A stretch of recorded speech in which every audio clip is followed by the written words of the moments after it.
Quem é o Delton Batista? Como eu sempre brinco, eu ainda não sei o que vou ser quando crescer, né? Família de origem muito pobre, meu pai cozinheiro, minha mãe dona de casa. Isso no Rio de Janeiro, basicamente, é uma vida muito simples, muito humilde e sempre estudando em escolas públicas, o que aconteceu durante toda a minha vida. Estou trilhando essa lógica para dizer que foco em estudos, o olhar da matemática, muito do curso técnico, a ida para o curso de economia, acho que tudo isso me deu uma base para a ideia do que eu faço hoje e do que eu fiz como carreira. Nós realizamos eventos como o Lead Conference em Nova York, Washington, Milão, Roma, Emirados, enfim, todas as grandes cidades globais. Talvez um dos grandes desafios que eu tive quando diretor corporativo, bom, já que estamos falando de tecnologia no ambiente de telecomunicações, né? Por incrível que pareça, nós tivemos um mundo que não faz muito tempo, estamos falando aí de há menos de 25 anos atrás, onde inaugurar um telefone público era motivo de uma cidade ter um prefeito, uma banda musical, um evento festivo, toda a imprensa, universalizar o acesso à telefonia no Brasil.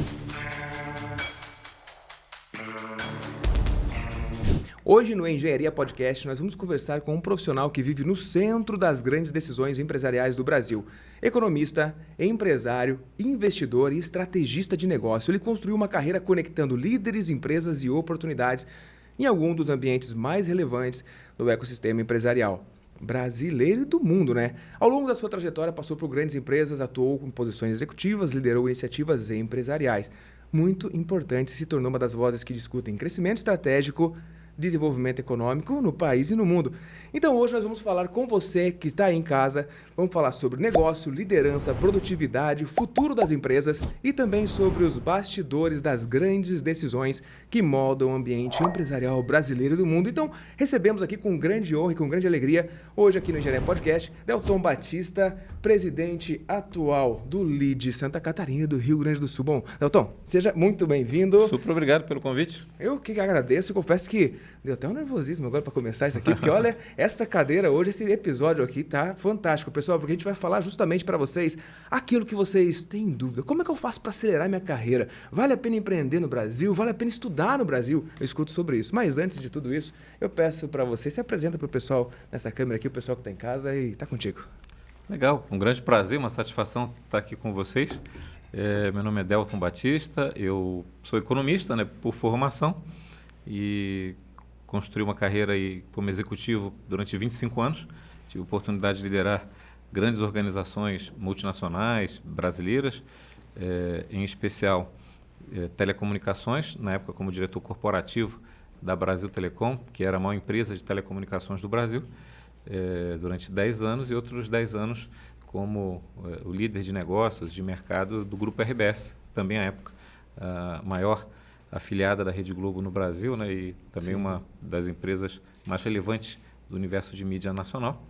E depois de 25 anos, onde eu tive o privilégio de poder começar de trainee até CEO de empresa, eu montei a minha empresa, que depois virou uma holding com vários negócios, e a partir do meu trabalho e atuação empreendedora nos últimos 7, 8 anos, sempre mantive em paralelo a atuação institucional e me tornei atualmente o presidente do Sistema LEAD, né? Agora vocês entenderam, eu nem quis resumir quais foram as atuações do Delton Batista aqui, mas vocês já perceberam o tamanho da responsabilidade aqui hoje de extrair o máximo de conhecimento para levar para você que está aí em casa. Então, para a gente começar, vamos falando, eu sempre digo que à frente de um profissional existe uma pessoa, tem uma pessoa, né, à frente desse profissional. E conta pra gente, como que você começou a sua trajetória no mundo corporativo? Ou você acabou de comentar ali que foi questão de trainee.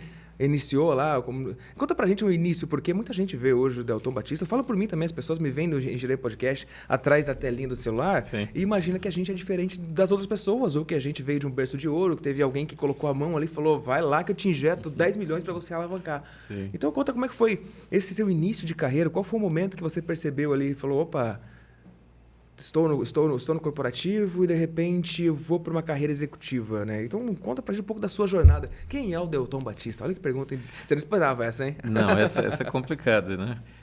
Como eu sempre brinco, eu ainda não sei o que vou ser quando crescer, né? Estamos sempre em construção, né? Claro que quando eu já tenho então 30 anos de atuação em mercado, vamos dizer assim, né? Quando você olha em perspectiva, parece que tem uma coerência em tudo que foi feito, né? Mas quando você está caminhando, você não vê esse planejamento, né? Você não tem essa visão. Então, as coisas vão, de algum modo, acontecendo junto com o teu talento, tuas habilidades que vão sendo descobertas, né? Mas talvez eu pudesse dizer que o início mesmo, né? O que eu sempre fui bastante estudioso, né? Então, família de origem muito pobre, meu pai cozinheiro, ganhava 2 salários mínimos por mês, minha mãe dona de casa, não trabalhava, cuidava dos afazeres domésticos e de mim e da minha irmã. Então, isso no Rio de Janeiro, basicamente, é uma vida muito simples, muito humilde e sempre estudando em escolas públicas, o que aconteceu durante toda a minha vida, né? Então, desde cedo eu aprendi que o caminho, e o Ricardo Amorim ele tem uma frase muito legal, a revolução dos pobres é a educação, né? Então, a educação, eu sempre acreditei que seria o caminho que poderia, de algum modo, transformar a minha trajetória, transformar a minha vida, né? Então, eu sempre me dediquei muito a isso e consegui ter bastante êxito, sempre, quando jovem, quando criança ainda, né? Fui eleito o melhor aluno do município do Rio de Janeiro, né? Pô, 1,5 milhão de estudantes, recebeu o diploma na época do prefeito da cidade. Então, foram vários momentos que foram sempre confirmando essa trajetória de ser estudioso, vamos dizer assim. E aí eu fui fazendo o 2º grau. Curso técnico em eletrônica, escola técnica. Na verdade, no Rio de Janeiro, naquele momento, era um vestibular para o 2º grau, era muito disputado. Olha. Você acessar as escolas técnicas. Eu vivi ainda um momento em que as escolas públicas brasileiras, no Rio especialmente, eram muito valorizadas, né? Estudar em escola privada era mal visto, né? Era aquele estudante que não ia bem, mas tinha recurso financeiro e aí ia para uma escola particular para conseguir passar de ano, né? Então era mal visto. Uhum. E a escolha na universidade, eu não quis seguir apenas como técnico, né? Enfim, eu queria ter o curso superior, e a escolha da universidade por economia é que na época era muito influenciado o Brasil pela figura dos ministros da Fazenda, dos ministros da Economia. Então, o Brasil vivia nos anos 80 hiperinflação, uma série de transtornos na economia. Então, uma figura central da sociedade, sempre presente nas mídias, sempre com um protagonismo muito grande, eram os economistas, né? Então, tudo acontecia em função dos presidentes do Banco Central, os economistas que davam opiniões, os ministros da Economia, ministro da Fazenda, ministro de Planejamento. Então, isso me induziu muito à ideia de estudar economia, e acho que até vale um corte. O curso de economia no Brasil ele é um pouco mal compreendido hoje, né? Mas a essência da economia é estudar mercado. Na verdade, a economia no Brasil, inicialmente, nos anos 60, quando o curso veio para cá, ele era chamado de mercadológica, mercadagem, que no final se tornou o marketing, né? Uhum. Então, a ideia de oferta, demanda, produto, serviço, elasticidade do preço, consumidor, governo, empresas privadas, demanda, oferta, potencial de mercado, isso é a natureza e objeto de estudo da ciência econômica. Hoje, que talvez a economia foi interpretada por um lado mais governo burocrático, planilhas, planejamento, que é importante, mas não é tão somente isso, né? Então, toda a minha trajetória hoje muito relacionada a marketing, talvez tenha tido essa base na graduação em economia, porque economia nada mais é do que estudar comportamento de mercado, de consumidores, de serviços e de produtos, né? Então, sempre uma base muito grande em matemática, em racional, lógico, e no comportamento. Vamos lembrar que a economia é uma ciência, mas ela não é uma ciência exata. Ela é uma ciência social. Então, você não pode pegar o que deu certo enquanto plano econômico na Alemanha pós-guerra e implementar imediatamente nos Emirados Árabes dos anos 80. Uhum. Ainda que tenha dado certo em um lugar, aconteceu por uma série de circunstâncias que em outro momento histórico pode ser que tenha outra interpretação. Então, é uma ciência, tem um prêmio Nobel, a economia, mas não é uma ciência exata, uma ciência humana, como a área comercial, marketing, também é uma ciência, mas não é uma ciência exata, é uma ciência social, de comportamento. Então, quando você olha em perspectiva, estou trilhando essa lógica para dizer que o foco em estudos, o olhar da matemática, muito do curso técnico, a ida para o curso de economia, no olhar de mercado e comportamento dos agentes econômicos, né? Acho que tudo isso me deu uma base para a ideia do que eu faço hoje e do que eu fiz como carreira. Nessa lógica da graduação em economia, na sequência, depois eu fiz vários dos principais MBAs do Brasil, na época, das principais escolas de negócio. Então, eu fui um dos primeiros, a primeira turma de MBA em marketing em Santa Catarina, da Fundação Getúlio Vargas. Eu participei com amigos que eu carrego até hoje, estamos falando isso de mais de 25 anos atrás. Depois fiz curso de especialização em gestão ou pós-graduações na Fundação Dom Cabral, no IBMEC, enfim, nas principais escolas de negócios do Brasil. E tive a oportunidade também de fazer uma especialização em inovação, gestão e negócios, uma nos Estados Unidos, na Universidade de Ohio, e outra na Europa, na Inglaterra, na Universidade de Cambridge, que é a segunda universidade mais antiga do mundo, né? Só perde para a Universidade de Oxford. Então, essas experiências internacionais, agora mais atualizado nesse universo de tecnologia, startups, inovação, eu diria que na linha do tempo fechou um primeiro ciclo de 25 anos como executivo de grandes empresas brasileiras e multinacionais e há um pouco mais de 5 anos como empreendedor na minha holding, que tem a principal empresa é a 8R Negócios, que é um escritório de projetos de crescimento. Então, a gente assessora empresas no seu crescimento mercadológico, né? Que de algum modo é um trabalho de economista, vamos dizer assim, né? Assessorando empresas no seu planejamento de crescimento. A holding também tem várias outras empresas que a gente chama de um ecossistema on business, né? E em paralelo com tudo isso, eu sempre tive esse olhar institucional. Então, participei de várias entidades. Eu trouxe a Santa Catarina o WTC Business Club. Eu fui o primeiro presidente do Comitê Estratégico da ANCHAM, a Câmara Americana de Comércio, aqui no estado. A gente estava, inclusive, com o pessoal lá, com o Gui Sena e com o... esqueci o nome do outro menino, estava com ele. Me perdoe por não lembrar o nome de vocês. Entrevistei vocês lá no CREA Summit também. Parceiros. Depois atuei ajudando lá também a Endeavor em algum momento. Fui conselheiro da Associação Brasileira de Comércio Exterior no Brasil. Atuei 10 anos na ADVB, dos quais fui presidente executivo, né, durante 2 anos. E hoje eu sou membro do Conselho Estratégico vitalício, né, como ex-presidente, é uma posição vitalícia. E há 5 anos eu assumi o LEAD, que é o maior grupo empresarial da América Latina. E eu presido o LEAD em Santa Catarina e no Rio Grande do Sul. E esses 2 estados juntos formam a maior economia, o maior PIB do Brasil, fora de São Paulo. Então, de algum modo, olhando em perspectiva, parece que tudo foi planejado e tem uma coerência, mas no final as coisas foram acontecendo. Né? Mas é interessante. Bom, o pessoal que já segue aqui já sabe que eu vou fazendo as minhas anotações para depois fazer pergunta, rapaziada. Olha só, já deu 2 folhas inteiras de anotação só de pergunta para eu poder fazer aqui. Mas que são alguns pontos que eu acredito que é bem interessante. Bom, primeiro, parabéns pela sua jornada, porque realmente é por isso que eu digo para vocês que eu trago pessoas melhores do que eu. Tenho que extrair o máximo aqui, porque tem aquela pergunta que a gente fala, né? Se você pudesse fazer uma pergunta para uma pessoa milionária, o que você pediria? Eu não quero dinheiro. Eu quero que você me ensine o que você sabe. Eu não quero dinheiro. Né? Eu quero saber o caminho. Mas é legal você comentar aqui, porque eu tenho percebido, eu sempre digo que o Engenharia Podcast ele acaba sendo, para mim, o meu melhor psicólogo, o melhor coach. Por que melhor coach? Você começa a observar que, basicamente, acho que 95% das pessoas que vieram aqui, que conseguiram chegar num patamar, ou estão ainda que ainda não sabem onde vão chegar quando crescer, né? Sim. Então, que seguiram esse mesmo caminho. Vieram de escola pública, foram para a parte tecnicamente, eu também fiz o curso técnico em automação industrial, aí depois disso foi para o superior, mas entra um ponto bem importante, que é a questão que eu sempre falo que quanto mais a gente sofre, principalmente no começo, mais casca grossa a gente vai ficando. Mais a gente vai aprendendo a lidar com tudo isso. E você trouxe ali também a sua questão familiar ali, que hoje a gente sabe que viver com salários baixos, digamos assim, o salário do mercado tradicionalmente, principalmente aqui em Balneário Camboriú, acaba sendo complexo, né? O custo de vida é muito alto, então você vive numa condição muito apertada, digamos assim. Então, trazer tudo isso e conseguir conciliar a escola pública, o técnico, o superior, e aí você foi trazendo os pontos importantes. Só para complementar para o pessoal que está em casa, que eu falo assim, que o Engenharia Podcast ele é muito como o livro Quem Pensa Enriquece, como a gente estava conversando antes. Que no comecinho do livro ele fala que se o livro contar para mim como eu vou fazer para enriquecer, eu não vou conseguir entender. Porque é a mesma coisa chegar para uma pessoa que fuma, por exemplo, e falar, você tem que parar de fumar. A pessoa não vai parar. Ela vai parar a partir do momento que ela acreditar que faz sentido para ela, ou seja, ela entendeu. Então o Engenharia Podcast é muito isso. Então eu espero que você tenha observado. Vou trazer só alguns pontos para deixar o convidado falar, porque ele é importante aqui. Então, networking, se conectar com pessoas, sempre se conectar com pessoas, trabalho voluntário, que é a questão institucional, muitas vezes. Porque o LEAD, eu imagino também que seja um trabalho voluntário. O LEAD, ele é uma instituição privada, né?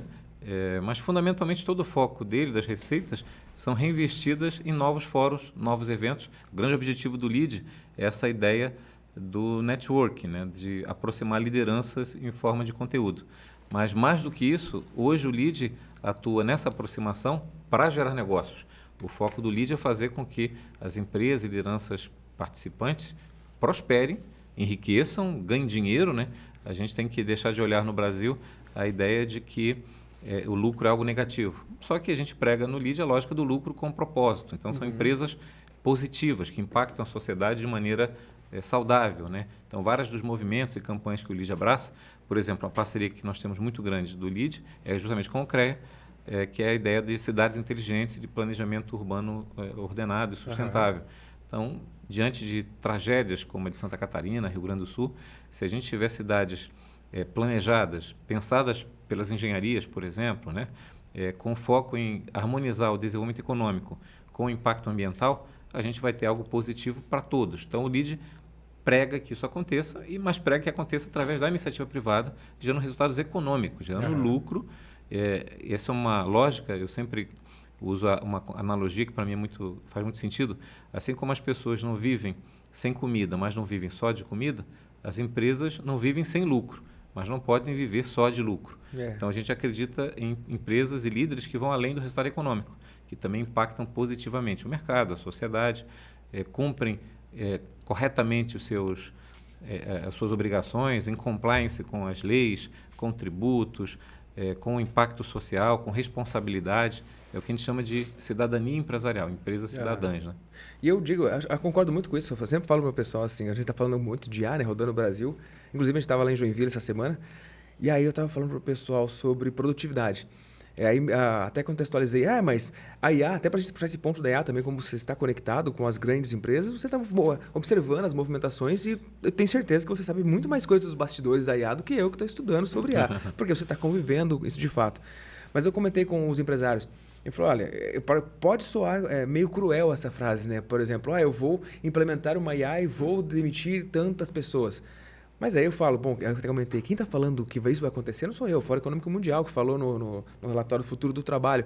E qual que é a sua visão em relação a essa implementação da tecnologia? Porque eu digo, olha, primeiro você tem que aumentar a produtividade. Aí depois, se você quiser fazer um projeto social, você monta um projeto social com o lucro que você vai ter. Até estava olhando que a Meta ela tem praticamente 2,2 milhões de lucro sobre cada colaborador, porque ela realmente implementou a IA. Então, eu trouxe esse exemplo. Então, se pega uma parte desses 2,2 milhões, então se você quer fazer algo social, aí você investe em uma ONG, você vai capacitar a sociedade, vai investir algo nesse sentido. Mas, de alguma forma, você precisa ter dinheiro para poder manter a sua estrutura e manter a sua equipe.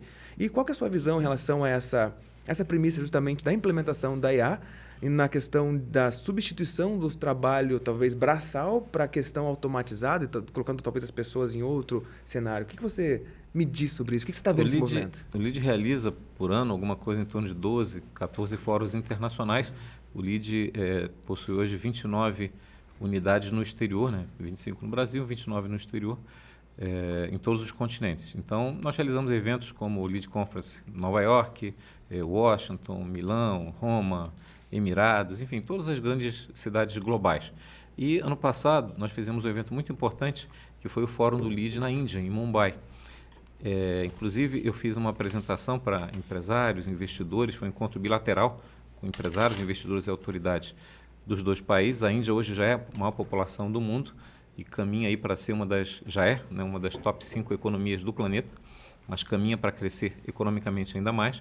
É um país que ainda faz poucos negócios com o Brasil, né? Então temos muito o que crescer. E nós tivemos a oportunidade de visitar lá e ser recebido pelo também membro do LEAD, o Head de Inteligência Artificial da TCS, o Tata Consult Service. A TCS, que é do Grupo Tata, é a maior empresa de tecnologia da informação do mundo. O grupo como um todo emprega 1 milhão de pessoas em todo o planeta. E a visita técnica foi totalmente focada no que eles estão desenvolvendo hoje de inteligência artificial no mundo. Aliás, a Índia tem um papel hoje no ambiente da inovação muito grande. Se você for observar, os CEOs hoje das maiores empresas de tecnologia são indianos. O CEO do Google, o CEO da Microsoft, o CEO da Pepsi Cola, além de outros conglomerados internacionais. Então, várias empresas inovadoras do mundo têm executivos e empreendedores da Índia à frente. E nessa visita, o que mais nos chamou a atenção não é se a inteligência artificial vai impactar o mundo do trabalho, mas, na verdade, como vai impactar e revisitar a jornada de trabalho. O modo como a gente pensa trabalho hoje na humanidade vai ser redesenhado e, nesse momento, na verdade, já está sendo redesenhado com o olhar de IA. A gente conheceu indústrias, plantas industriais, que que a Índia está montando e lá está desenhando, que são totalmente robotizadas, automatizadas e baseadas em inteligência artificial. A economia criativa, que a gente imaginava que fosse uma das últimas que fosse afetadas pela IA, ou talvez nem fosse, na verdade tem sido uma das primeiras. A criatividade, o marketing, a publicidade. No Brasil, né? É isso. Então, não vai ter nenhuma área, nenhum setor que não vai ser diretamente impactado ou transformado ou revisitado que a IA não alcance, né? Então, dito isso, não dá para a gente ter uma postura talvez parecida com quem resistiu e defendeu as charretes quando os carros surgiram, né? Então, tinha muita defesa ainda do mundo da charrete, dos cavalos, quando surgiu o automóvel, né? Da mesma maneira que tinha uma resistência, um saudosismo de quem defendia as máquinas de datilografia quando surgiram os primeiros computadores pessoais. Você fez aula de datilografia também? Fiz aula. Nossa, eu também fiz, eu também peguei essa fase. ASDFG, C cedilha, LKJH. Olha, tá na memória, hein? Olha só, nunca esquece. Todo momento que tem um ciclo de mudança e transformação tem resistências e você fica testando, será que isso vai vingar mesmo? A IA não é o caso, a IA já existe, né? Inclusive com impactos sociais, democracia, liberdade de expressão, comportamento, transtornos de saúde mental, limites, regulação sobre a IA em vários aspectos, né? São temas hoje urgentes que a legislação mundial não está preparada. Uma legislação não está pronta, por exemplo, para um caso real de um jovem que se apaixonou por um avatar ou por um personagem, uma persona de IA, e ao descobrir que era uma persona de IA, ele se suicida. Esse foi o case dos Estados Unidos, que a OpenAI recebeu um processo recentemente? A quem culpar, né? A operadora de tecnologia? Eu sabia do que ele tinha acontecido, mas eu não cheguei a Aconteceu no Brasil um caso também. Foi no Brasil também? Que está em análise pelo Supremo brasileiro. E a discussão é quem é o culpado de uma situação dessa. Não há culpado, ou seja, o usuário que se responsabilize por suas ações, sentimentos e consequências dela. Há alguma culpa na empresa de tecnologia que desenvolveu essa personagem com o objetivo de pegar informações de comportamento? Há alguma responsabilidade das próprias plataformas e redes sociais que deveriam ter mecanismos de controle e de... Ou seja, há responsabilidade das redes de banda larga que permitem o tráfego. Enfim, é um tema novo. Então, respondendo a sua pergunta, eu digo que hoje o principal foco de um líder ou de um empreendedor, especialmente de jovens, deva ser estudar, aprender, conhecer, navegar nessa onda que veio para ficar, que é uma mudança de paradigma que a inteligência artificial traz para todos nós. Com certeza. Com certeza. E um ponto bem importante agora, trazendo essa questão de... Vamos voltar agora um pouco para a sua carreira de novo. Vocês perceberem em casa, pessoal, que aqui a gente vai e volta. Mas só para complementar a questão da IA, para você ter uma ideia, aqui no Engenharia Podcast, até falando de questão de números, né? Até te apresentei ali. Hoje a gente está com 55 milhões mais ou menos de audiência e a gestão basicamente é feito por mim. E meu irmão chegou recente para fazer, então a parte de edição de vídeo e tudo mais ele está pegando, que ainda é uma parte operacional. Mas hoje os meus funcionários me custam basicamente R$3.000 e eles conseguem fazer basicamente tudo que a gente faz para uma equipe de 8, 10 pessoas. Então, por isso que eu falo, se você domina IA, a gente está precisando de um profissional como você, ó. Fica a dica. Fica a dica. E um ponto bem importante, agora trazendo para a sua carreira, vamos voltar um pouco para a sua carreira para entender esse conceito. Qual foi um momento assim da tua carreira que você fala, rapaz, esse momento foi um momento delicado, esse foi um momento que eu tive que usar toda a minha expertise ali das 7 vidas para conseguir sair dessa, né? Olha, teve algumas passagens, né? Que bom, né? Foram várias passagens. De bate pronto, talvez um dos grandes desafios que eu tive quando diretor corporativo, bom, já que estamos falando de tecnologia no ambiente de telecomunicações, né?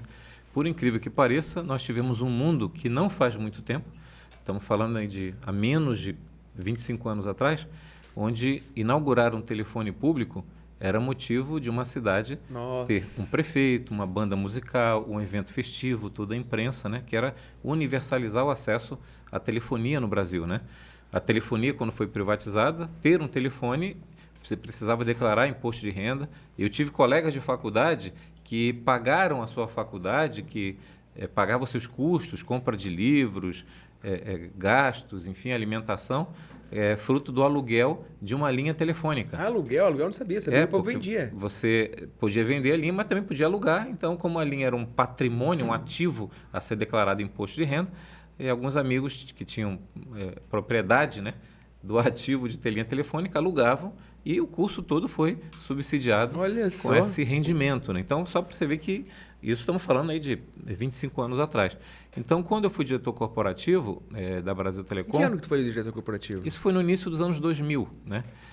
No início dos anos 2000, logo naquele momento, em 99, houve o bug do milênio, onde o mundo tinha dúvidas se ia ter hospitais, satélites funcionando quando tivesse a virada do milênio, do ano 2000, né? Uhum. Tinha discussões do apocalipse. Verdade, do caos vai acabar completo. O mundo, eu lembro disso. Os carros vão parar, o metrô não vai funcionar, várias precauções eram tomadas por causa do dígito, né? Uhum. Que não estava preparado, os sistemas operacionais à época. Eu confesso que eu não sei o porquê, porque eu estava totalmente em 2000. Isso foi ontem, historicamente. Eu tinha em 2000, eu tinha, 14 anos. Então, eu lembro que o mundo ia parar. Na verdade, a tese principal é que os sistemas operacionais da época, os sistemas computacionais, não estavam previstos para o 00 do 2000. Então, poderiam interpretar que seria voltar ao ano 00, ao ano 01 do século que estava acabando. Então, em que problemas tecnológicos isso poderia derivar? Era algo que não era sabido, né? Porque, veja, você deve lembrar que os números de telefonia, por exemplo, eles começavam com 4 dígitos e ao longo do tempo viraram 9 dígitos, que é o que temos hoje, né? 9 alguma coisa. Os códigos de DDD não existiam, porque o sistema Embratel, né, era um sistema nacional não privatizado. Então você passou a ter o código 47, 48, 51, as numerações. Isso tudo era muito novo. E estamos falando de 20, 30 anos atrás, né? Então, naquele momento, um dos grandes desafios foi o de universalizar a internet banda larga. Quando surgiu a banda larga no Brasil, o ADSL também era uma grande disputa para as portas ADSL. Você queria ter internet banda larga, mas não tinha disponível em todas as centrais telefônicas, né? Isso foi gradativo. Também era motivo de grande pressão, inclusive política, né? Prefeitos, governadores exigiam das operadoras mais agilidade em levar a internet. Se não tivesse internet banda larga, por exemplo, em cidades pequenas, você ia travar o progresso e o desenvolvimento econômico dessa cidade. Veja que só as grandes metrópoles, os grandes centros, tinham o acesso. Então, eu fico feliz, respondendo a tua pergunta, de ter estado no olho do furacão, no centro da ascensão da telefonia privatizada de maneira universal para a população, da ascensão da internet e depois da internet em banda larga, primeiro de escada, né? E depois em banda larga para toda a população, e depois o advento da telefonia móvel, onde ter um celular Motorola, isso é o V8 da Samsung, da Motorola, aquele que abria, o flipzinho. Um BlackBerry. Isso daí era motivo de você chegar num restaurante, colocar ele do lado, ainda que não tivesse sinal. É verdade. Nem ninguém para te ligar, mas ele era o PT 950, o tijolo, né? Você abria ele no meio da rua, era como se estivesse falando via satélite, né? Com a Amazônia, né? Então, eu participei de algum modo dessas ondas tecnológicas, né? Da telefonia, depois da internet, depois da telefonia celular, que de algum modo, e depois da internet em banda larga, que foi o que permitiu esse programa estar hoje com esse nível de milhões de pessoas assistindo de maneira síncrona, participando e tal. Isso há poucos 20, 25 anos, seria impensável. Né? Então, veja como a gente revolucionou a infraestrutura capaz de melhorar a produtividade das empresas. E aí, trazendo para esse ponto bem importante, voltando, já que telecomunicação ainda está, né? Porque não sai, a gente lembra muita coisa, né? Mas ali no ano 2000 também, até para a gente fazer uma analogia, uma associação, nos anos 2000 a gente teve a chamada bolha do .com, né? Perfeito. Porque 2008. 2008? Então, então foi bem antes, então. Mas só para contextualizar a pergunta. Então, para quem não está... Eu posso errar, tá? Eu não sou o dono da verdade, eu faço a pergunta, quem responde é o convidado, mas só para contextualizar, se eu estiver errado, pode me corrigir, por favor. Ali nos anos, 2008, 2009 e tal, começou um surgimento muito grande de startups voltadas para a área da comunicação, do .com e tudo mais, e teve muitas empresas que receberam grandes investimentos de startups e tecnologias mesmo.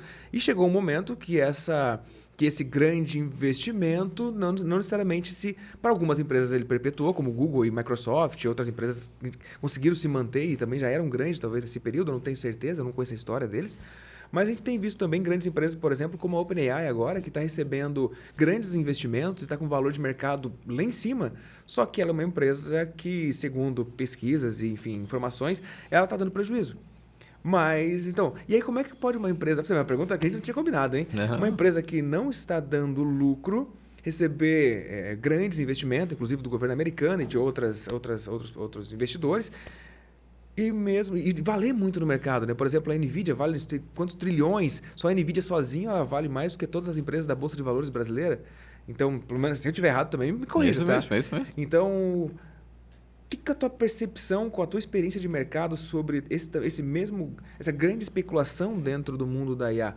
Né? E comparando um pouco ali da bolha do .com e trazendo um pouco para a bolha da IA, como é que você vê toda essa movimentação? Afinal de contas, isso vai impactar diretamente os seus negócios também, né? Sim. Eu te responderia um pouco com aquele pensamento do Bernardinho: quanto mais difícil o jogo, mais importante os fundamentos. Então, eu volto aos fundamentos, no meu caso, da ciência econômica, da economia. Né? Então, no final do dia, sempre houve na história as crises, as bolhas, né? Sejam bolhas de especulação imobiliária, especulação, superexpectativa da Bolsa de Valores, ou acreditar demasiadamente que um segmento da economia ou uma empresa teria mais sucesso do que efetivamente teve. Né? O que muda é que com a economia dinâmica como temos hoje, com as novas tecnologias, o tempo e a distância entre uma crise e outra acelerou muito. Né? Então, você tinha, nos anos 70, você teve em 73 a crise do petróleo. Depois você teve um outro boom de crise em 79, que foi inclusive quando houve a Revolução Iraniana, os ayatollahs como Khomeini, né, chegam ao poder, sequestram os embaixadores americanos, enfim. Então, a cada década você tinha um grande episódio econômico em algum lugar no mundo que gerava uma onda que se desdobrava, né, para toda a sociedade. E hoje, cada vez mais, essas crises acontecem com frequência, seja por especulação, por expectativas exageradas, por segmentos que você acredita que vão ter um crescimento e isso não acontece plenamente, seja por guerras. A gente está vivendo um mundo hoje em que o mundo todo está em guerra. Há, inclusive, uma discussão se já estamos ou não numa terceira guerra mundial. Eu acredito que sim, viu? Porque você tem hoje vários focos, não só a guerra militar, como a gente obviamente está vendo na Ucrânia, e agora nesse movimento no Irã, mas também a guerra, entre aspas, por energia, por água potável, por territórios, né? As guerras ideológicas. Um estudioso tem tratado muito que o SG mudou agora para um G, em vez de governança, de geopolítica. Né? Então, os países, as bandeiras e as fronteiras territoriais. Então, eu te diria hoje que a nova economia traz esse elemento diferente do que se tinha até então, que era a lógica de receita, despesa e lucro. Hoje tem um outro componente que é psicológico, né? O quanto você acredita que uma empresa, ainda que não esteja dando lucro hoje, mas ela terá potencial de ser dominante e ditar a regra em um setor. Né? Então, se você for olhar, várias das empresas de tecnologia, e por muito tempo, não geram lucro, não dão resultado econômico no final do ano. No entanto, o seu crescimento é tão acelerado e a sua influência no seu setor é tão forte que isso faz com que novos investidores acreditem que ela terá um valor de mercado futuro muito grande. Mas o cuidado não pode ser desprezado. Veja que a governança no mundo surgiu em função da crise da Enron no mundo, onde uma empresa, de repente, os analistas econômicos se deram conta de que era superestimado o valor dela de mercado, porque ela trazia para o balanço e valor presente um futuro ganho de energia eólica na África. Uhum. Mas era algo que não era palpável, que era especulativo, que não era real. Quando você traz essa crise, acontece, a Enron, em 2 semanas, vira pó, as ações, os fundos de pensão relacionados, o impacto econômico nos Estados Unidos é enorme, é que o deputado congressista e o deputado e o senador juntos, né, que dão nome à lei Ox, criam uma lei de governança, que é para impedir fraudes, ser mais assertivo nas contabilidades, nos relatórios jurídicos, no papel de quem analisa tecnicamente os documentos para não enganar o investidor e o acionista, especialmente o pequeno. Então, eu diria que é risco, ou seja, Por isso chama-se Venture Capital, é um investimento de risco. Pode ser que o seu investimento gere um retorno extraordinariamente N vezes maior, baseado numa tese, mas pode ser que ele vire pó. E isso é um elemento novo que a tecnologia traz e não dá para dizer, então, se está certo ou errado. Como tudo no mercado, é só o tempo que vai acomodar aí as forças econômicas. Eu acredito também, aí pegando a questão de geopolítica também, que eu comecei a estudar um pouco de geopolítica justamente por causa da IA. Para entender um pouco, peraí, por que os Estados Unidos está indo para lá? Por que a China está aqui? Por onde que está Taiwan nesse meio desse negócio todo, no desenvolvimento dos semicondutores? Agora vê o Elon Musk dizendo que vai montar a própria fábrica. Peraí, então o negócio não é só petróleo, não é só... É a inteligência artificial geral, né? Que é o AGI que eles estão falando, né? Inclusive foi falado até na ONU e vários presidentes já falaram que o país que desenvolver a AGI é o país que vai liderar a próxima revolução do mundo. Então, acredito que isso também impacta diretamente nesse valuation das empresas. Né? E tem outro elemento que a gente também tem que colocar no jogo, que é o soft power, né? Quer dizer, você tem, vamos pegar os Estados Unidos, você tem uma liderança americana em função do lastro do dólar, você tem em função da sua diversidade e pujança econômica e tecnológica, você tem em função do seu poderio militar, né, muito superior a todos os países do mundo, mas você sempre teve uma liderança americana baseada no lifestyle, né, no desejo do mundo de ser americano, ou de comer McDonald's, ou de ficar feliz com as narrativas de Hollywood. Então, sempre teve uma influência ideológica, a liberdade, os valores americanos. Né? E você vive hoje um momento em que o mundo ficou mais plural. Você tem o cinema americano com uma preponderância menor do que foi no passado. Você tem o cinema indiano, o cinema coreano, o cinema europeu, o cinema latino-americano. Então, o mundo começou a ver que tem outros estilos de vida também legais. Olhou com uma certa desconfiança o modelo americano também, as invasões de outros países, eventualmente essa ofensiva de ser a polícia do mundo, até que de não respeitar eventualmente instrumentos internacionais como a ONU. Então, você tem um mundo em que o soft power americano também está sendo questionado. Sim. E a IA surge como um novo eixo de poder. Na verdade, o domínio da IA faz com que você possa dominar também os mecanismos de ideias das pessoas, influenciar comportamentos. Esse psicológico, a gente estava falando isso no início, né, é muito relevante para a dominância de empresas e marcas. Hoje, uma marca precisa entender como o seu consumidor a percebe, se antecipar às tendências do consumidor, saber exatamente em que ocasião de uso o seu produto ou serviço é adotado. Então, a inteligência artificial consegue direcionar o consumo e comportamento. Isso é uma arma poderosíssima, né? Para as lideranças mundiais.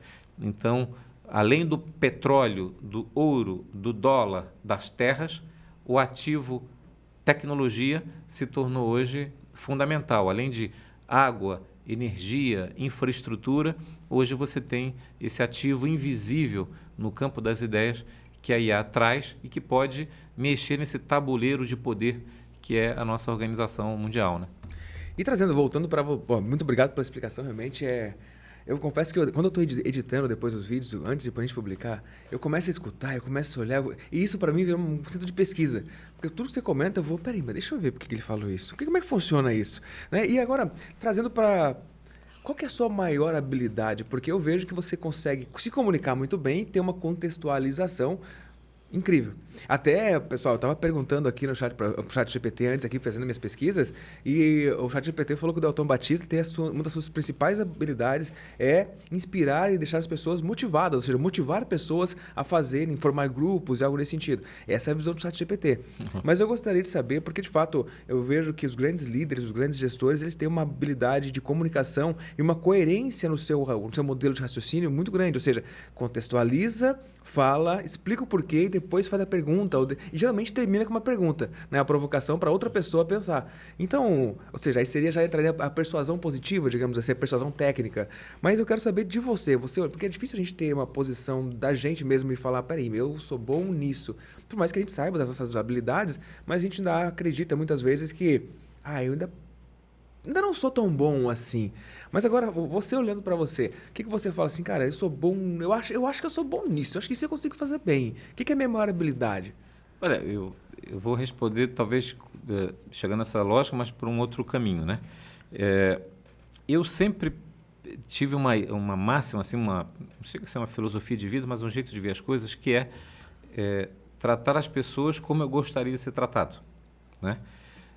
Então, o líder, eu sempre procurei ser e procuro ser um líder que lidere pelo exemplo. Então, eu não peço a alguém da minha equipe ou que trabalha comigo de maneira colaborativa, eu não peço nada a ninguém que eu mesmo não saiba fazer ou não faça. Uhum. Eu nunca gostei da ideia daquele líder que manda outros fazerem coisas que ele não faz. Eu sempre achei isso hipócrita ou que desautoriza, que a autoridade tem alguém de me orientar a fazer alguma coisa que ele mesmo não pratica, não é? Acho que isso vale para tudo na vida, né? Então, você, imagino, desconfia de alguém que te pede para não fumar, mas ele fuma. Ou alguém que pede para você fazer mais exercícios, mas ele não faz. Eu acho que dá mais autoridade quando alguém te pede ou te orienta a fazer um certo trabalho ou atividade de um jeito e essa pessoa faz. Eu acho que isso dá credibilidade. Então, partindo desse princípio de liderar pelo exemplo e sempre nunca pedir algo que você não seja capaz de fazer e não faça também, estar ao lado nesse trabalho, eu sempre procurei, ao transmitir minhas ideias, transmitir da maneira que eu gostaria que transmitissem para mim. Então, eu sempre penso no outro, né? Eu sempre procuro simplificar e sempre procuro trazer de uma maneira mais objetiva. Eu sou geração X. Dizem que a geração X é essa geração que é a conexão entre quem soltou pipa e jogava futebol nas ruas sem preocupação com violência, né? E jogava bola de gude e jogava peão, né? Para uma geração do videogame, para uma geração do Xbox, para uma geração voltada à tecnologia, que são os jovens de hoje, né? Então, a geração dos anos 80, que é a minha, que fui mais jovem nos anos 80, ela conviveu com o analógico e a transição para o digital. Eu convivi com a situação, como eu falei, de não ter telefone na residência e para passar a ter o iPhone. Então, é diferente de uma geração que nasceu no universo do iPhone, né? Ou aquela geração que não conseguiu se adaptar antes da minha. Então, eu acho que isso faz com que eu, sendo analógico, eu brinco que eu sou analógico, que eu sou do papel e da caneta, faz com que eu procure sempre traduzir temas de uma maneira mais simples e palatável para as pessoas. Então, eu diria que isso que é dito como comunicação nada mais é do que essa ideia de a gente juntos traduzir e organizar. Eventualmente, temas que todos nós dominamos algum tema de maneira mais frequente ou com mais facilidade do que o outro, né? Tem algum assunto que eu sei um pouco mais do que você tem outros assuntos. E não adianta eu transmitir o que eu sei de uma maneira muito sofisticada, rebuscada, complexa, muitas vezes, né? E não ser compreendido. Então, sempre partindo do princípio de tratar as pessoas como você gostaria de ser tratado, eu também não gostaria que você, com um assunto que você domina, falasse num jargão e numa linguagem para dizer que você sabe e eu não compreender. Eu gostaria que você fizesse como? Traduzisse para mim, que sou analógico, né? É o que eu procuro fazer com as minhas ideias. Talvez seja isso que alguns possam dizer que é habilidade de comunicação. Mas eu diria que a habilidade não é exatamente comunicação, é a habilidade de se colocar no lugar do outro, de não fazer com o outro o que você não quisesse que fizesse com você. Acho que quando você tem essa empatia, talvez essa seja uma qualidade, uma habilidade que eu tenho, né? Uma preocupação, vamos chamar assim. Eu me preocupo em não invadir o seu espaço e partir do princípio que as pessoas merecem de nós o melhor, assim como eu gostaria que elas também fizessem o mesmo comigo. E, consequentemente, né, eu estou observando aqui que em 4 de março de 2024 você recebeu um título de cidadão catarinense na Assembleia Legislativa.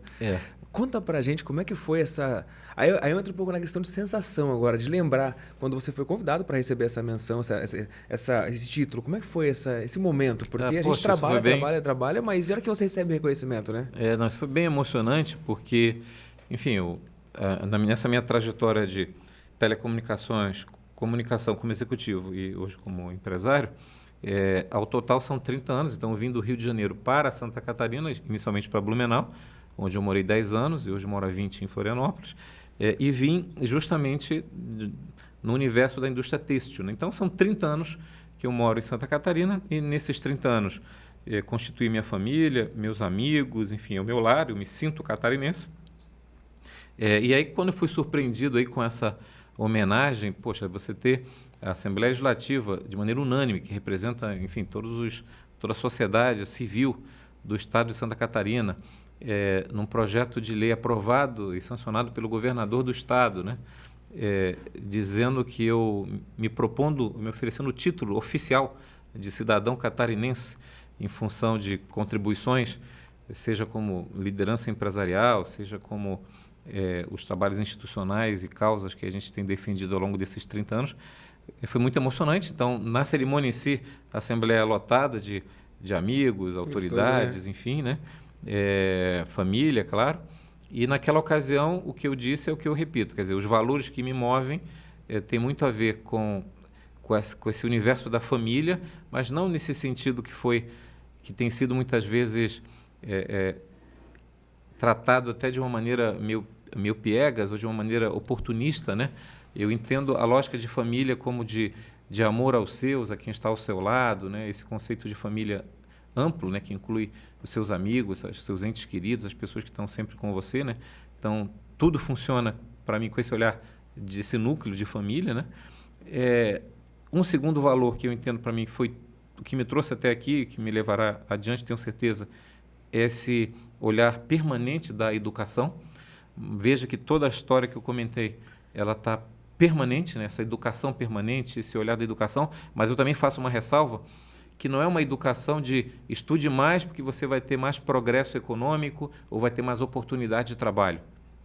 Não, estude mais para você ser uma pessoa melhor, para você ser um ser humano atento e contemporâneo, um ser humano que consiga apreciar a história, a cultura, as artes, a música, a ciência, o conhecimento, a inovação, para você ser uma pessoa melhor.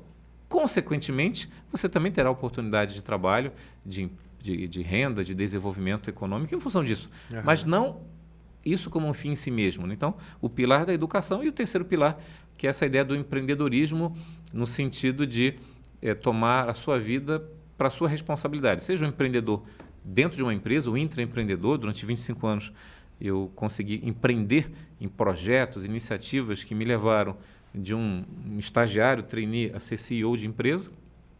Seja empreendedor de meus próprios projetos e negócios, que é o que eu tenho hoje, mas essa ideia de você empreender a sua vida. Então, família, educação e empreendedorismo foram os pilares que eu citei nessa homenagem, a quem mais uma vez agradeço aí a menção aí do estado de Santa Catarina. E aí não tem mais bullying comigo, porque lá em casa minha mulher é catarinense, minhas filhas também.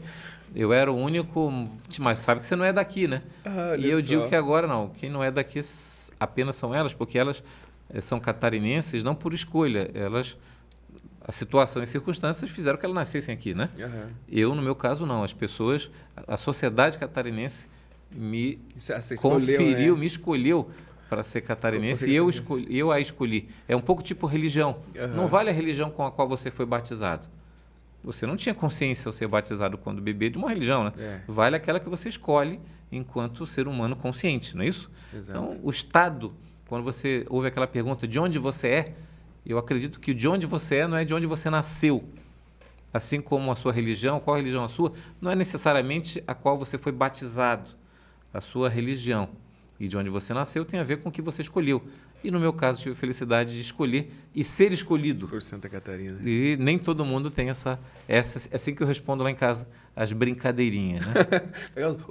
Sofre bullying dentro de casa, dentro né? de casa. Mas, eu compactuo diretamente dessa tua frase, até para o pessoal em casa compreender alguns pontos importantes. Eu sempre falo assim, inclusive nas palestras eu comento com o pessoal que investir na carreira é muito romântico. Investe porque você vai investir em você. Eu falo, cara, então pensa assim, já que investir você acha que é bonito demais, quanto mais você gasta, mais você ganha.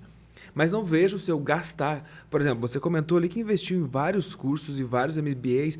E se for somar todas essas viagens que você fez desde que você começou a tua carreira, da seguinte frase que eu falo, que estuda que a vida muda, já passou de alguns milhões aí, né? Então, e justamente... E não só isso, quer dizer, o valor daquele dinheiro que eu não tinha naquela Não tinha esse detalhe ainda, né? naquela altura da vida iniciante, eu não tinha aquele recurso, né? Então eu investi um recurso que eu não tinha. Então o valor dele é maior do que o valor nominal se eu tivesse, ou no valor de hoje, né? Mas nunca o fim dele, eu gosto dessa tua frase de, como gaste... Se investir é romântico demais, gasta com você. Não invista em você, gasta em você. Né? Quanto mais você gasta, mais você ganha. Quanto mais você gasta, mais você ganha. Vale também para as atividades de filantropia, de voluntariado. Né? Exato. Quanto mais você investe tempo em coisas que são maiores do que você, em causas, mais isso te retorna. Mas isso te retorna em aprendizado, em relacionamento, em conhecimento, em troca, em networking e em sensação de bem-estar, né? Verdade. Porque senão vale a pena o quê? Viver essa vida se não for para, de algum modo, contribuir com os outros, né? Eu confesso que eu estou começando a entender agora a seguinte frase. A gente está falando de algumas frases, né, que parece frase de para-choque de caminhão, né? Mas por que eu digo que, de fato, eu falo que estuda que a vida muda? Só para você, a gente não conversou sobre isso, mas em 2012, 11, eu era motorista de carreta.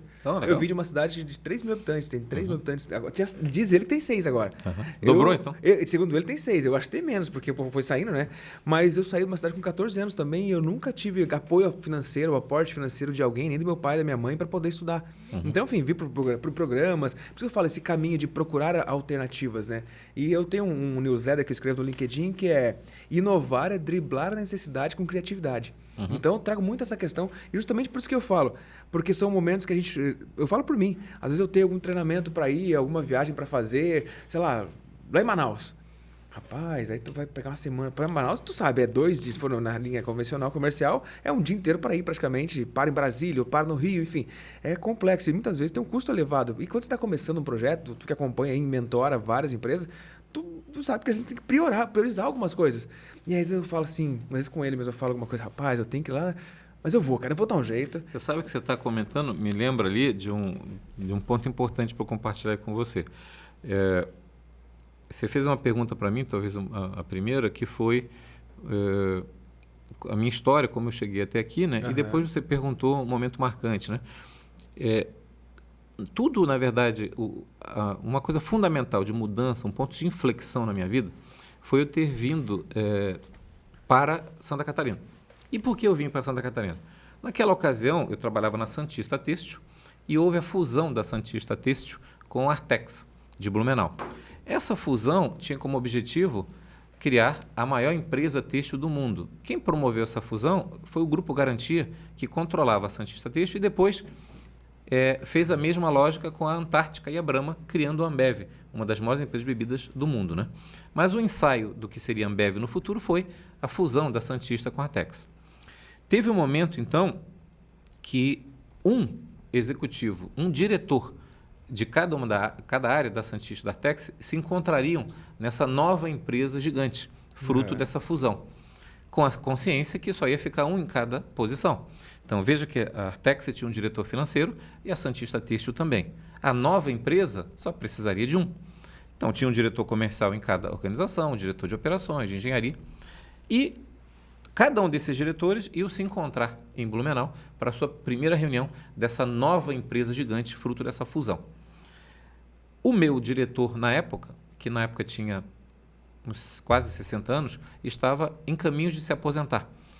E ele, o diretor Ezio, hoje já falecido, em vez de ir para esta reunião ao lado de outros sêniores, né, me chamou e disse: Delton, eu estou mais encerrando a minha carreira do que você que está no início. Esse departamento aqui que eu toco, você é a estrela em ascensão, você é o jovem promissor, você que eu vejo com uma capacidade enorme. Eu queria que você fosse no meu lugar. Quem faria isso? Você fosse no lugar dele, olha só. Quem faria isso? Imagina que você está prestes a encerrar uma carreira no seu auge, a sua empresa se funde, criando uma ainda maior, e você, em vez de ir para uma reunião representando a sua área e departamento, você delega para um jovem, entendendo que você está mais no final de carreira e ele tem muito mais a crescer. Então, esse gesto dele, que no final foi o grande responsável por eu estar aqui hoje, é o que eu sempre lembro toda vez que alguém me aciona pedindo um apoio, uma mentoria, uma palavra, uma ajuda. Você mesmo, como entrou em contato comigo, né? Depois você disse que achou que eu não viria, né? Eu achei que não viria. Eu pensei comigo, eu falei, não, a agenda dele é muito lotada, ele não vai vir, não vai nem responder. Em algum momento, o Ézio fez por mim algo que mudou a minha vida. Uhum. Então, sempre que eu tiver a oportunidade de fazer algo que possa, de algum modo, dar um insight, uma oportunidade, um tema, eu me sinto nessa obrigação, porque eu sou fruto disso. Então, eu só quis pegar esse gancho de que é esse win-back. O modelo americano é muito assim, né? Quer dizer, o empresário termina uma faculdade, vira um empresário de sucesso, o que ele faz? Investe na biblioteca da universidade que o revelou, investe nos professores, no centro de pesquisa, ele devolve para a sociedade um pouco das oportunidades que ele teve. E acho que falta isso no Brasil. A gente precisa que todos, não só empresários, todas as pessoas que viram profissionais, que evoluem na sua vida, sempre dediquem um tempo para ajudar jovens ou talentos que estão em crescimento, porque isso volta. Em algum momento, isso vai ajudar minhas filhas, minhas filhas vão ajudar alguém, e essa corrente positiva que eu acho que gera as grandes oportunidades. E é bem, olha, mais um elo de conexão que eu sempre digo são as pessoas bem-sucedidas, o que diferencia as pessoas bem-sucedidas das medíocres, digamos assim, né, que estão na média. Porque justamente é o que eu escuto do Lisandro, que foi a mesma coisa quando eu contei para você a questão de como que eu vim parar aqui dentro, como é que foi. Ele falou, rapaz, teve uma fase da minha vida que eu estava aqui no Riviera, não tinha dinheiro para pagar, o dono da sala deixou eu ficar mais de um ano lá no Riviera usando a sala, e quando eu fui pagar ele não quis me cobrar. Ele falou, faz por outra pessoa que eu fiz por você. E a gente percebe também que as grandes corporações também que vêm com essa cultura europeia ou talvez americana, não sei diferenciar se seria mais europeia ou americana, mas eles têm essa questão do investimento em educação. A gente consegue ver alguns bancos, por exemplo, grande, tendo programas de capacitação, outros tendo programas para incentivo a youtuber, outros plataformas inteiras para pessoas estudar inglês. Então, ou seja, isso acaba realmente fortalecendo até a tua própria base, porque, como tu comentou ali, tu teve um CEO ali, um diretor, que chegou em determinado momento e falou, eu posso ir, mas vai você, porque quem vai tocar isso aqui depois é você. Em outras palavras, pois basicamente isso. Exatamente. Né? E esse momento dele ter feito isso... Quando eu publiquei o meu livro, né, chama-se Valor na Gestão de Negócios, a dedicatória do livro é voltado a várias pessoas que, de algum modo, contribuíram na minha história, né? E eu cito o Ézio, né, como uma das pessoas fundamentais na minha carreira, né? Então, o que ele fez não tem preço, assim, quer dizer, a oportunidade que ele me deu foi algo magnânimo e por isso que ele foi esse grande homem que ele foi, um líder que até hoje só deixa lembranças maravilhosas nas pessoas que o cercavam. E pra gente, tá chegando quase na reta final, pessoal. Você viu que uma hora passa assim? Porque, sabe assim, pra ser bem sincero pra você que tá em casa, a minha vontade assim é falar, Tom, faz o seguinte, vai trabalhar que eu vou ficar do teu lado uns 3 dias só vendo o que você faz. Como que você faz? Não precisa nem explicar pra mim, deixa eu só te acompanhar pra ver. Porque realmente é uma coisa que eu trago pro pessoal em casa que hoje em dia a gente tá muito na arrasta pra cima no celular. E dificilmente os adolescentes, os jovens de hoje, têm uma pessoa para modelar. Então, por exemplo, quem é a pessoa que você admira em determinado modelo de negócio? Quem é a pessoa, ou um passo atrás ainda, onde você quer chegar? Para você observar para as pessoas que já estão lá, qual o caminho que ele trilhou. Então, por exemplo, onde eu quero chegar? Eu quero chegar no topo, eu quero chegar no alto, no auge. Então, o que eu faço? Eu trago pessoas como você, trago pessoas como o Lisandro, que está chegando também aqui, que é o nosso patrocinador master aí. Querido amigo aí, Lisandro. E aí, também para essa Como que você daria uma dica para o pessoal que está em casa de buscar referências? Porque hoje, como eu falei, a gente está muito no arrasta para cima, e aí você vê dancinha, aí você se empolga, e você gasta 2, 3, 4 horas na internet, quanto você poderia talvez usar a internet para assistir um Ricardo Amorim, para assistir as suas palestras, para assistir o Lisandro, por exemplo, na CNN Money, fazendo as entrevistas dele lá. Então, o que você diria para essa galera? Onde buscar boas referências? Olha, a gente vive uma época em que isso está muito mais facilitado, né?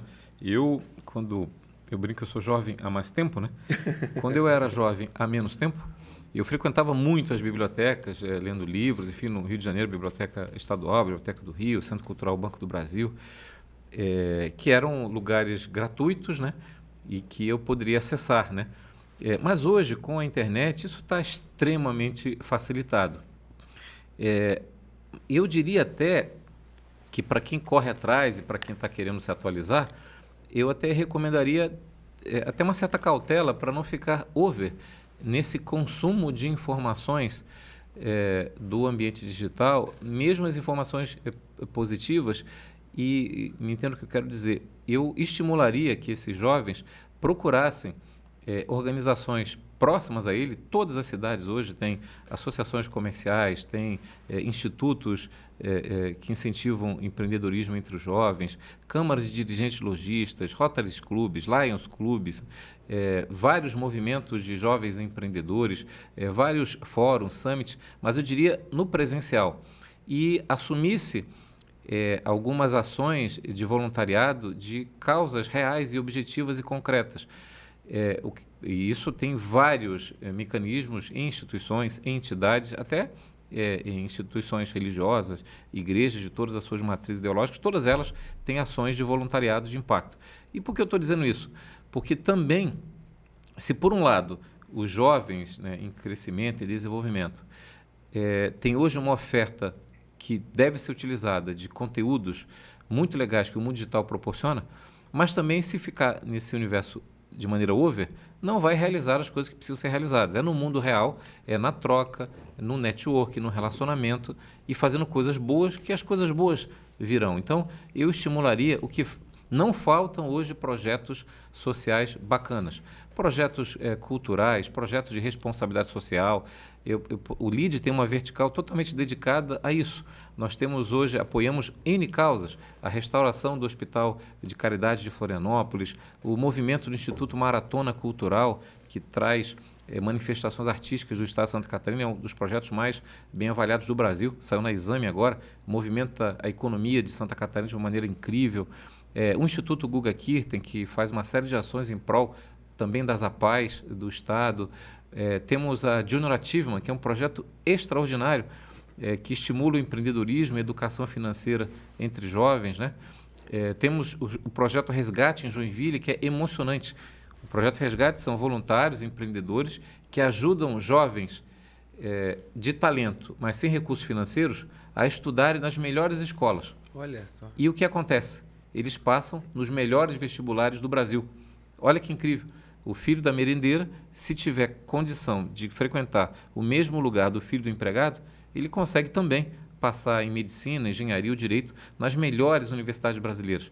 Então, mostrando como a educação é transformadora. Então, eu estimularia, sim, o acesso a conteúdos, e hoje temos isso de maneira farta no ambiente digital, nacional e internacional, mas eu também estimularia, procure o que estiver mais próximo ao seu alcance e faça algo coletivo, social, de voluntariado, sem nenhuma expectativa de retorno financeiro, mas que com certeza isso vai te aproximar com pessoas incríveis, vai melhorar o teu espírito, a tua cultura, o teu aprendizado, vai te fazer uma pessoa melhor e um líder melhor como consequência. Com certeza. Então, para a gente falar também de questão até para contextualizar, eu estava acompanhando que em Joinville foi inaugurada a Casa LEAD.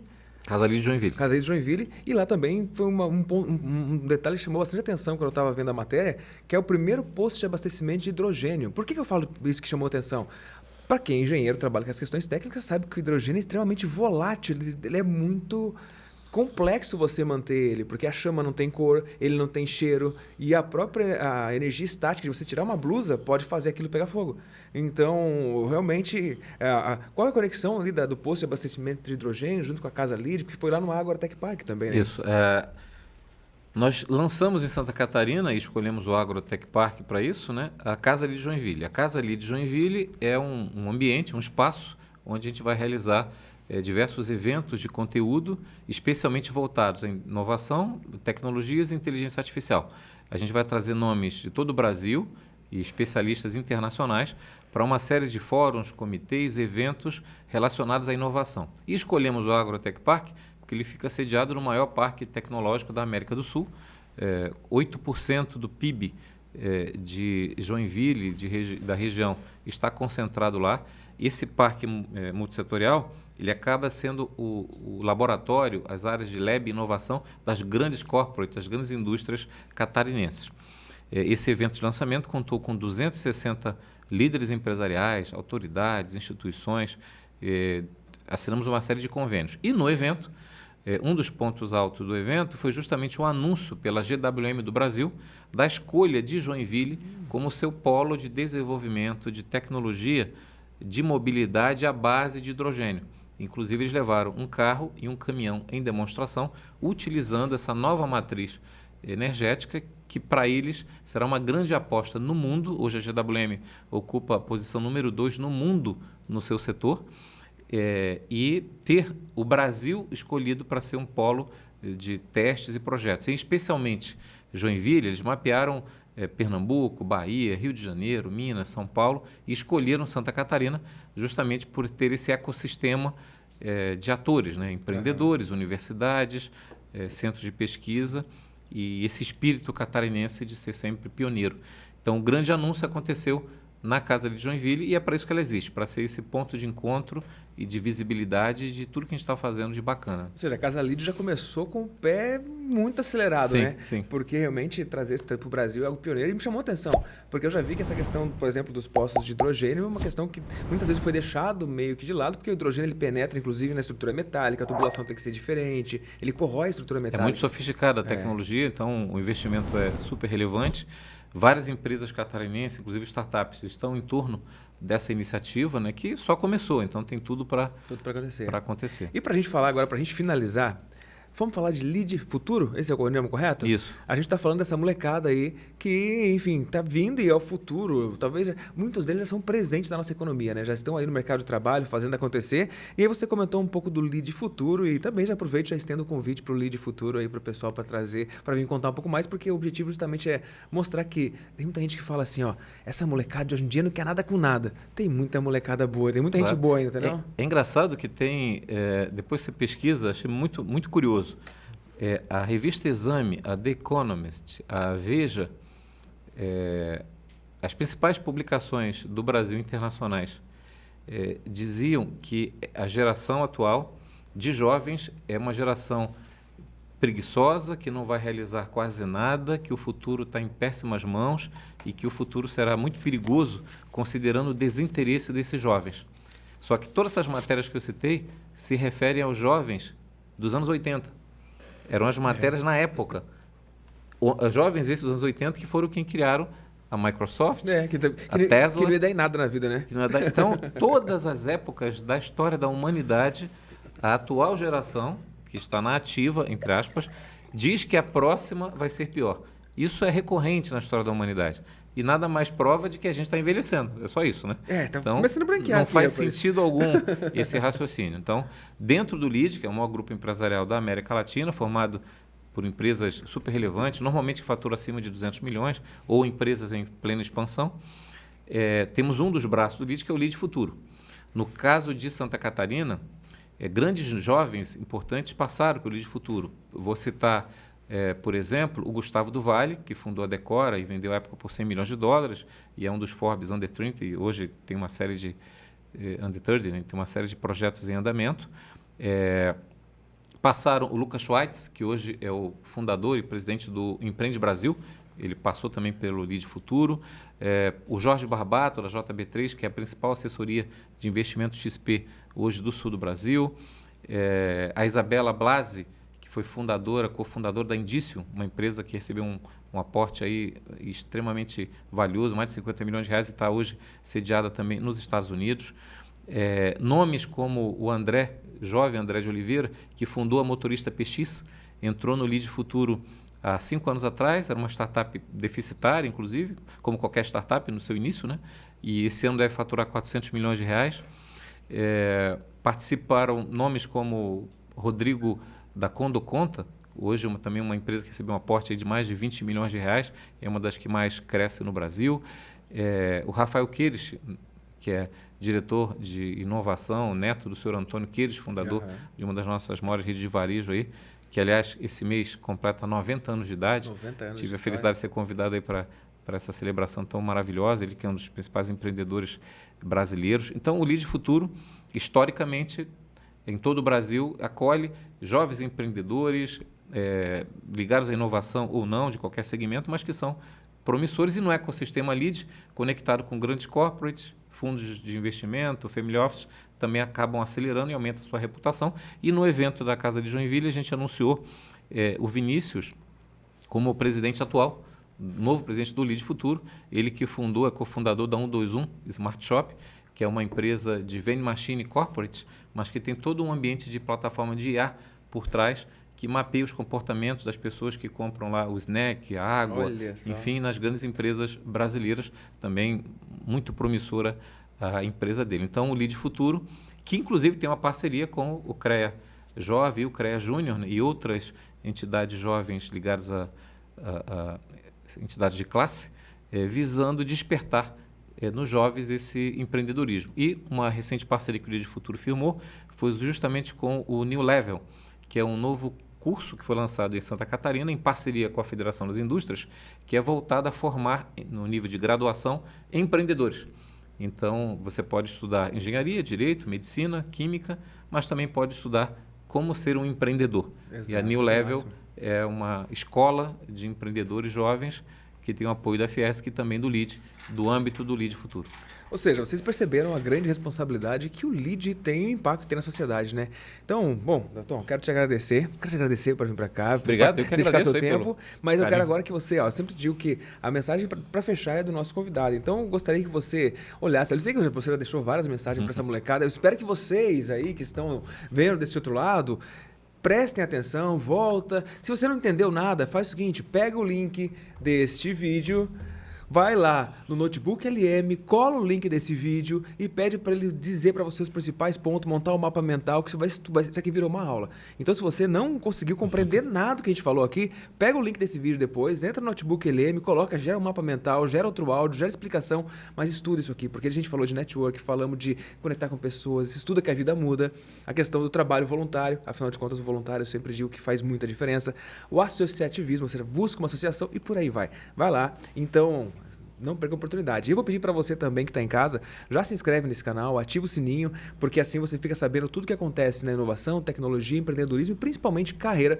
para ajudar você a alavancar sua carreira. E com certeza eu preciso, claro, agradecer aos patrocinadores também, né? Claro. Preciso agradecer aí a WTM Internacional, aí o Lisandro Vieira, que de fato acreditou no nosso projeto, o nosso primeiro patrocinador, está com a gente aí desde o começo. Que é o que vale mais. Exatamente. O anjo que acredita. Né? É o que acredita.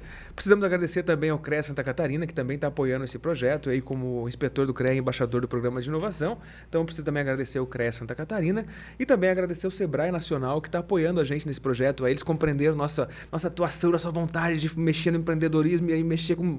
Enfim, também estão apoiando a gente, então quero agradecer e com certeza agradecer a tua presença, porque se não fosse a presença dos nossos convidados, a gente também não teria os nossos patrocinadores. Então, a gente tem que agradecer os nossos convidados que vêm aqui. E para a gente fechar, eu gostaria que você deixasse uma mensagem para quem está em casa pensando se vale a pena investir, empreender e se o Brasil realmente não tem mais jeito ou se tem muito jeito ainda. Claro, o Brasil é um país extraordinário. Aliás, a gente está com eu estou replicando uma, entre aspas, campanha da Luiza Helena Trajano, né?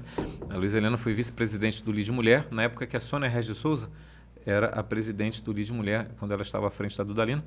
E a Luiza Helena Trajano, ela tem dito muito uma campanha para a gente parar de falar mal do Brasil, né? Vamos parar com expressões do tipo, nem parece que é Brasil, ou o Brasil não tem jeito, o problema do Brasil é o brasileiro.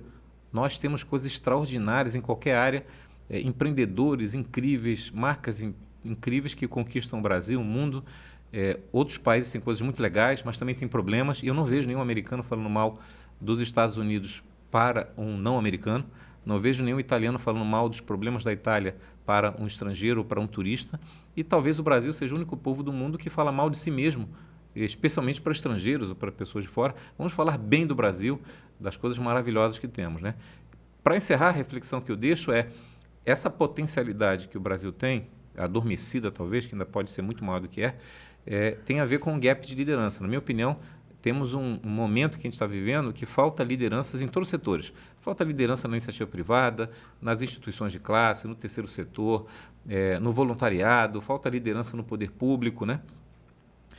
Então, eu convido a quem nos assiste a refletir sobre o seu papel enquanto líder de si mesmo, da sua vida, da organização que atua, como cidadão.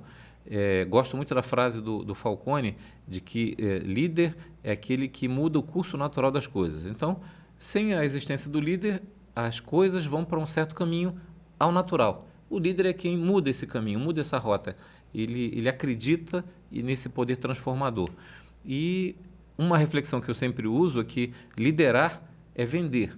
Vender uma ideia, vender um projeto, vender uma inspiração, vender um sonho, né? E a venda, ao contrário da frase bíblica, não é ver para crer, né? É crer para ver. Então, primeiro você tem que acreditar. Se você acreditar, com certeza você vai conseguir persuadir, influenciar, convencer. E aí sim, ao fazer isso, você nada mais está fazendo do que liderar pessoas, processos, empresas, marcas e, por final, o próprio Brasil. Isso aí. Bom, gratidão mais uma vez. Ele resumiu, foi um resumo basicamente de todo o podcast nesse fechamento, né? Então, mais uma vez, quero te agradecer pela sua participação. E se você não segue Delton Batista, quais são as redes sociais, o pessoal quiser se conectar com o Lead, contigo ali, como é que faz? Eu acho que é @Delton Batista, delton.batista, né, no Instagram. Bom, vai estar embaixo aqui desse vídeo também, vai ser o primeiro link. E eu coloco também ali o link do Lead para o pessoal conhecer também. Tá bom. E já digo para você mais uma vez, se inscreve nesse canal, ativa o sininho e até o nosso próximo voo. Valeu!